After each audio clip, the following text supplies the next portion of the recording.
This podcast details true crime cases. It contains adult themes and may contain descriptions of violence. It is not intended for children. Listener discretion is advised.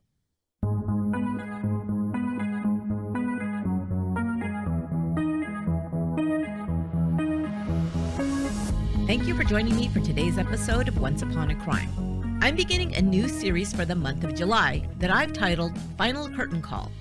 In each episode this month, a film or theater actor is connected with a sensational crime. First up, in 1973, a horror film titled The Exorcist was released in theaters. Moviegoers around the world were shocked and fascinated by the graphic depiction of a little girl possessed by a demon. The film's director, William Friedkin, spared no expense to create realistic depictions of satanic possession, exorcisms, and graphic violence.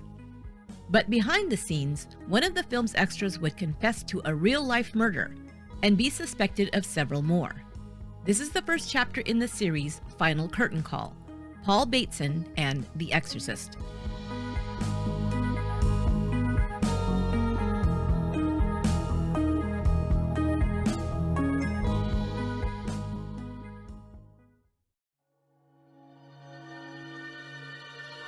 In December 1973, the film The Exorcist was released.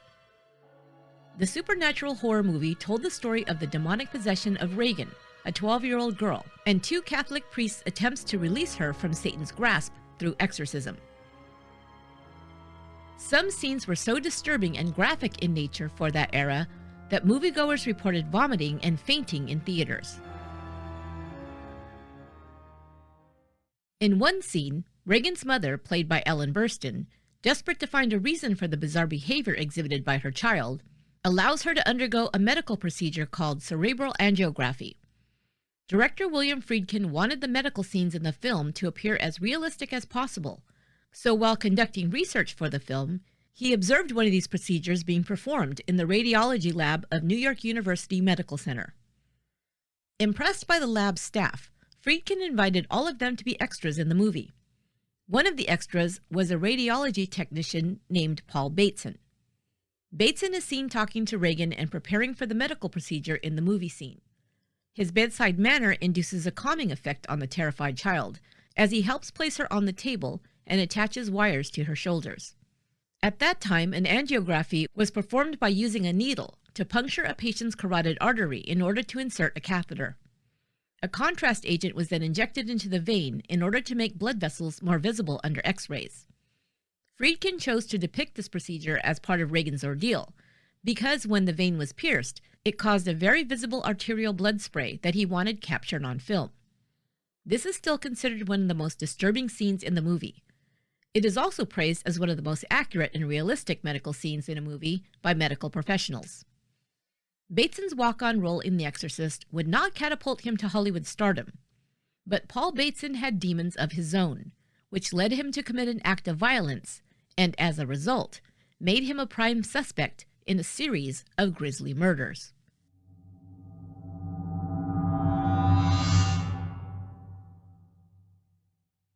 Paul Bateson was born in Pennsylvania in 1940. In the early 1960s, he joined the Army and was stationed in Germany.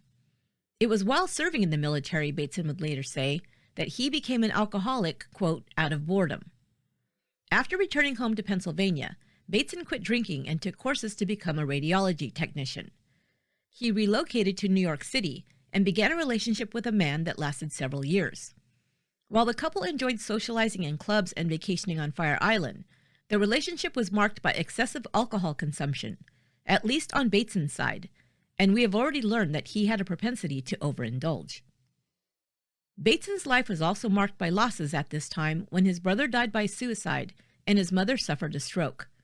He lost both of his closest family members within the same year. Perhaps this caused his drinking to increase, because soon after, Bateson and his partner split.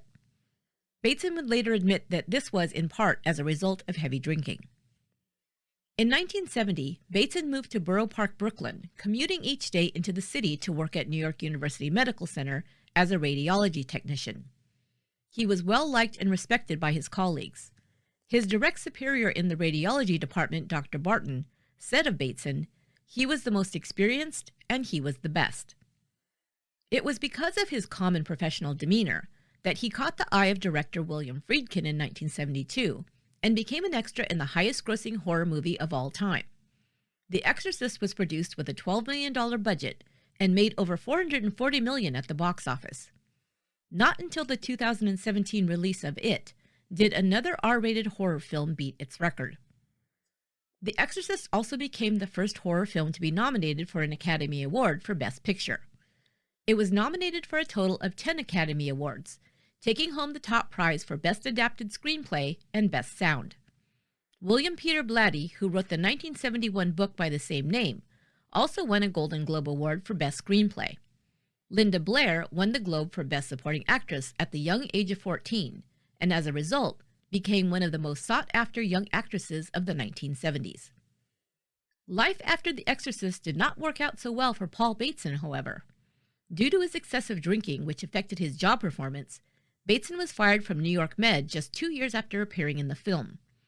After losing his job, he bounced around from one low-level job to another, cleaning apartments and selling tickets at a XXX-rated movie theater.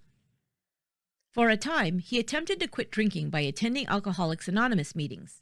He also moved to Greenwich Village, where there was a thriving gay community forming at the time. Bateson would later say that he was looking for a new, long-term relationship.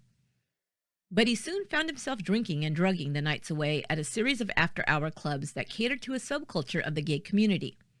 Bars and clubs like the Mineshaft and the Anvil were described by patrons as meat markets, or leather bars, where men could meet up to drink, dance, and hook up for casual sex.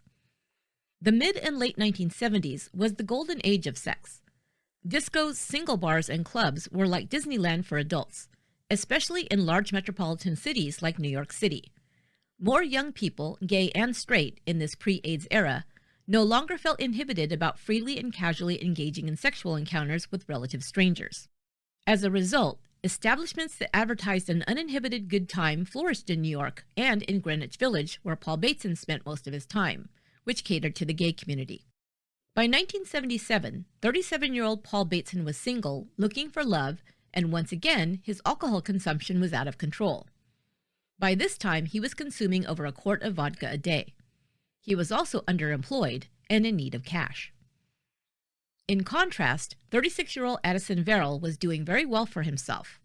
A graduate of Princeton University, Verrill had spent time in the Peace Corps before becoming a journalist. He had been reporting on the film and entertainment industry for Variety for 10 years. Incidentally, Verrill had written a column on The Exorcist for the paper when the film was released a few years earlier.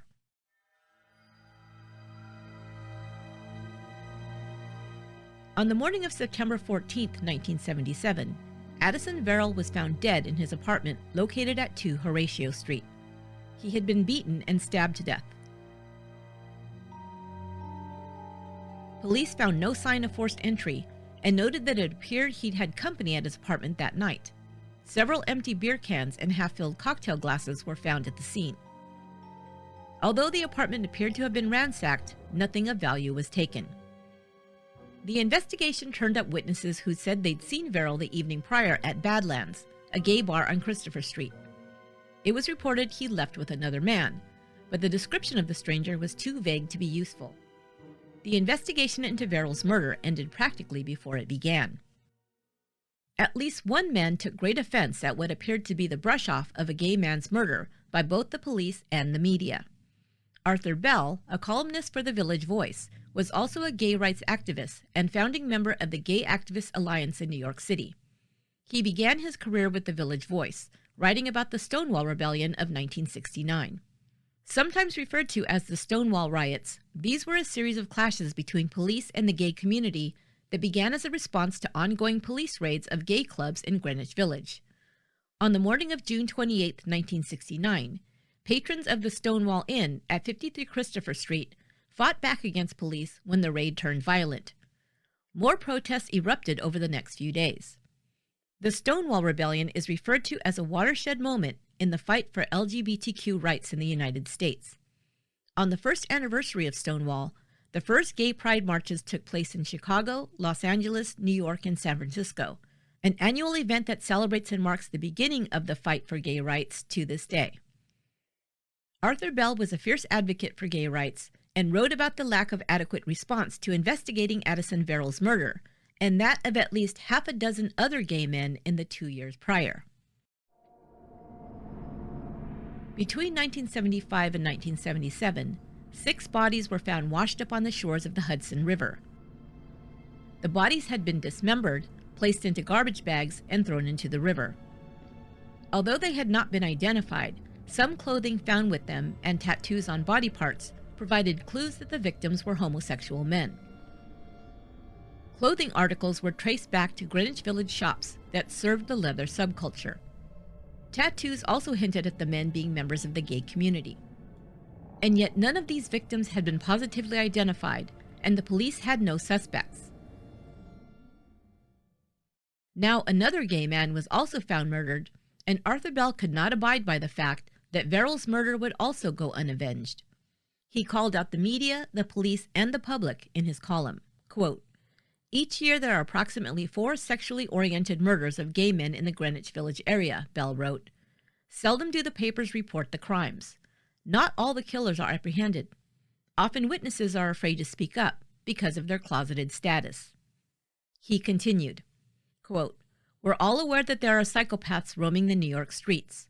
When they zero in on gay men, the sentiment often expressed is, they brought it upon themselves," end quote. Bell was correct in pointing out that crimes against gay men and women were rarely reported in the media. The bodies found in the bay were not only referred to in derogatory terms, which I shall not repeat here, but not even given the courtesy of a descriptive name. They were simply referred to as the Cuppy murders, which stood for Circumstances Unknown Pending Police Investigation. Later, as we shall see, the murders were reinvestigated under the name the Bag Murders.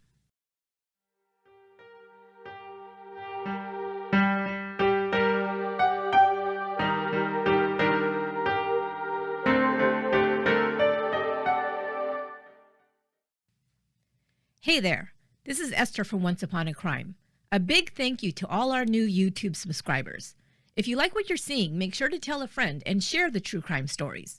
Another way to support our show and keep getting Once Upon a Crime on YouTube is to buy me a coffee. Click on the link in the description box below to donate a couple of bucks to the show. Any amount is appreciated. You will have my undying gratitude.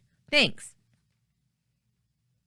A week after Addison Verrill was found murdered, and just a couple of days after Arthur Bell's article was printed in the Village Voice, Bell received a phone call. The man at the other end of the line told Bell he liked his story but said, quote, "I'm not a psychopath." The man confessed to Bell that he had murdered Verrill. He said that they had met for the first time the evening before Verrill was killed at Badlands, a popular gay bar on Christopher Street. They had struck up a conversation, and Verrill offered to buy him a beer. He'd accepted. They had continued drinking and ended up at the club Mineshaft. Drugs were shared, the caller claimed, and the 2 men ended up at Verrill's apartment on Horatio Street. Early in the morning, they'd had sex. The caller said it was after sleeping together that Verrill expressed having no interest in an ongoing relationship. The caller said it was at that moment that he, quote, "just snapped." He told Bell that he was angry because Verrill's interest, quote, "hadn't been reciprocal. It wasn't just the sex that wasn't reciprocal, it was the soul too," he explained. "I wanted a lasting thing, something that would go beyond sex into friendship, a lover, or marriage. It was the rejection that triggered things. Something flared up in my head. I decided to do something I'd never done before," end quote. The caller said he'd taken a heavy frying pan from the kitchen and smashed Verrill over the head with it. He then opened the kitchen drawer and pulled out a large knife.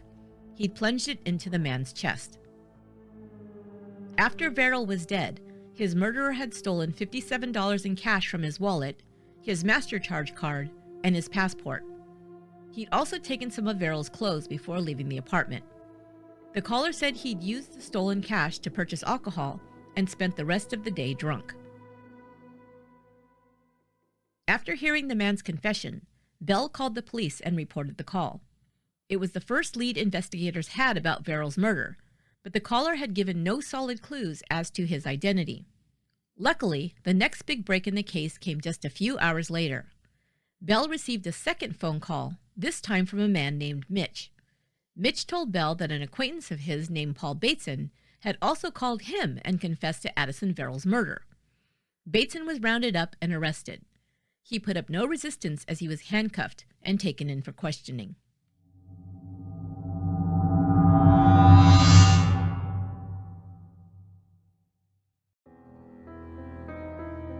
Paul Bateson once had a happy relationship, a good job, and a promising future. Something had derailed all of it, and by his own account, drugs and alcohol played a large part in his downfall. Now a young man was dead, and Bateson was sitting in a police interrogation room. He immediately came clean and said yes, it was him who'd called journalist Arthur Bell, and confessed to Verrill's murder. He gave the same details to the police that he detailed to Bell, and even led investigators to Verrill's stolen passport and credit card. His trial began in 1979, and investigators, in the meantime, were also seeking out evidence to tie the bag murders to Bateson as well.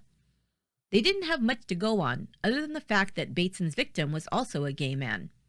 But there were reports that Bateson was actually bragging that he was responsible for the murders of the 6 dismembered men found in the Hudson River. A friend of Bateson's named Richard Ryan reported to police that while Bateson was awaiting trial, he'd confessed to him that he had killed and dismembered multiple men. Ryan met with prosecutor William Hoyt and said Bateson had told him, quote, "Killing is the easy part. Getting rid of the bodies is the hard part." He'd explained to him that he'd had to cut up the bodies, place the remains in plastic garbage bags, and dispose of them. Exorcist director William Friedkin had also visited Bateson while he was in jail. Friedkin reported that the former movie extra said he was thinking about confessing to all 6 murders in exchange for a reduced sentence. According to Friedkin, Bateson told him, quote, "I remember killing this one guy. I cut him up and put his body parts in a plastic bag and threw it in the East River," end quote. Years later, Friedkin said in an interview that it was his belief Bateson was suspected of being the serial killer because at the bottom of the bags where the dismembered body parts were found, quote, "in very small print that you can't even read, it said, 'Property of NYU Medical Center Neuropsychiatric Center,' end quote. According to Friedkin, Bateson told him he only remembered killing the one man and dumping his body in the river, quote, "but they want me to confess to another 5 or 6, end quote.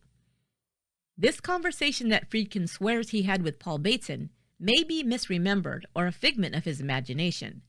I could find no reports to corroborate that the bags found in the river had any such markings or identification. But Friedkin used this exchange with the accused murderer to get inspiration for another movie that he produced soon after. Titled Cruising, it starred Al Pacino as an NYPD officer who goes undercover to solve a series of murders of gay men who frequented bars in the West Village. The film was roundly panned and even protested by members of the gay community.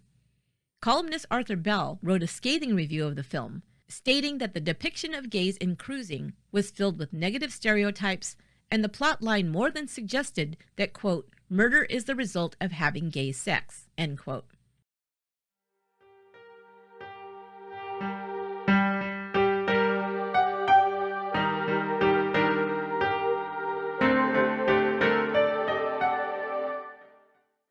By the time of his trial, however, Bateson had recanted his initial confession and stated that he was not the man who had called Arthur Bell to confess.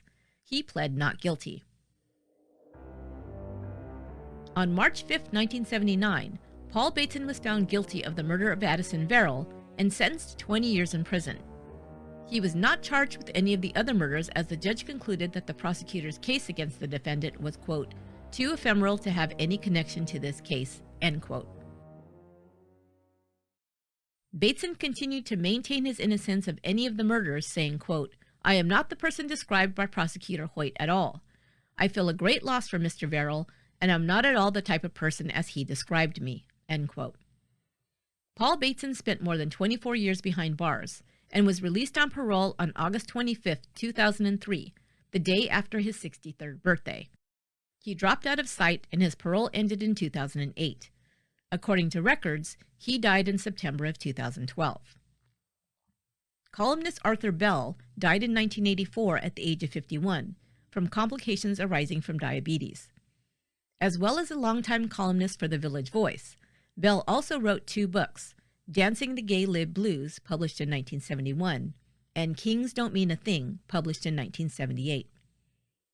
The Bag murders became a plotline in Season 2 of Mindhunter, when FBI agents Greg Smith and Wendy Carr interview Paul Bateson, played by Morgan Kelly, regarding his connection to these serial murders.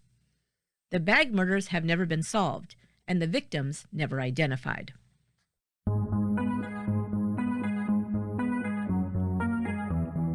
That will do it for this episode of Once Upon a Crime. Join me next week for another episode in the series, Final Curtain Call. You can interact with us on social media on Facebook and Instagram at Once Upon a Crime Pod, on Twitter at Upon a Crime, and TikTok at OUAC Pod. You can listen to episodes, learn more about the show and our sponsors, and shoot us a message, as well as get all our social media links at our website, truecrimepodcast.com. Once Upon a Crime is written, produced, and edited by me, Esther Ludlow. My research and production assistant is Lorena Garcia. Final audio editing and additional support for this episode was provided by Studio 71. Until next time, be good to one another.